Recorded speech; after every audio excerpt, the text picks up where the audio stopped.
Jangan lupa subscribe.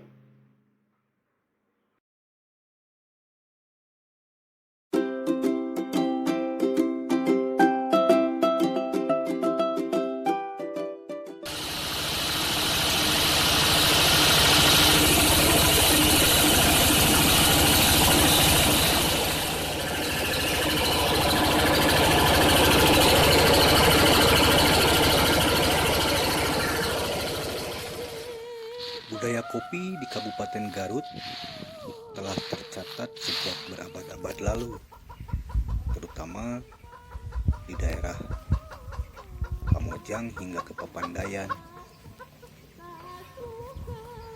Meski begitu, sejarah panjangnya tadi tidak lantas membuat perkebunan dan petani kopi di Garut menjadi tertata dan terdidik dengan lebih baik.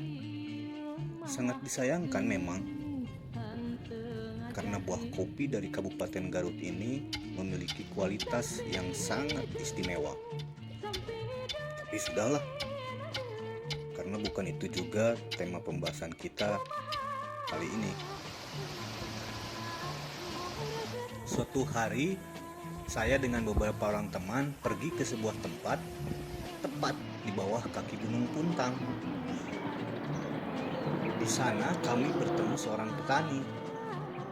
Beliau memberi satu keterangan yang menurut kami hal tersebut merupakan bukti dari sejarah panjang budaya kopi di Kabupaten Garut.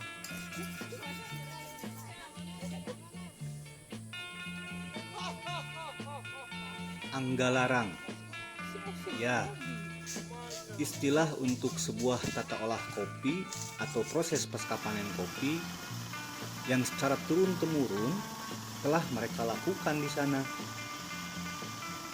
Mereka mengaku bahwa sebelumnya mereka tidak mengenal istilah tata olah natural, karena sebelumnya di sana hanya dikenal satu macam tata olah saja, yaitu anggalarang. Seiring dengan perjalanan waktu, sekarang mereka mengetahui bahwa pada budaya perkopian kekinian, orang-orang telah menyebut anggalarang dengan nama lain, yaitu proses natural.